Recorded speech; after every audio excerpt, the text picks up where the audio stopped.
صحابی کا مہمان کی خاطر چراغ بجھا دینا۔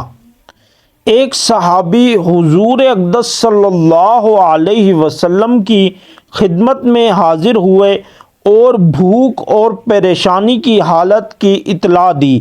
حضور صلی اللہ علیہ وسلم نے اپنے گھروں میں آدمی بھیجا، کہیں کچھ نہ ملا تو حضور صلی اللہ علیہ وسلم نے صحابہ سے فرمایا کہ کوئی شخص ہے جو ان کی ایک رات کی مہمانی قبول کرے۔ ایک انصاری صحابی نے عرض کیا، یا رسول اللہ، میں مہمانی کروں گا۔ ان کو گھر لے گئے اور بیوی سے فرمایا کہ یہ حضور صلی اللہ علیہ وسلم کے مہمان ہیں، جو اکرام کر سکے اس میں کسر نہ کرنا اور کوئی چیز چھپا کر نہ رکھنا۔ بیوی نے کہا، خدا کی قسم، بچوں کے قابل کچھ تھوڑا سا رکھا ہے اور کچھ بھی گھر میں نہیں۔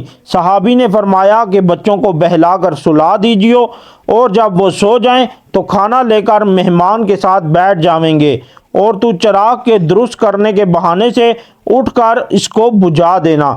چنانچہ بیوی نے ایسا ہی کیا اور دونوں میاں بیوی اور بچوں نے فاقہ سے رات گزاری، جس پر یہ آیت یؤثرون علی انفسہم نازل ہوئی۔ ترجمہ: اور ترجیح دیتے ہیں اپنی جانوں پر اگرچہ ان پر فاقہ ہی ہو۔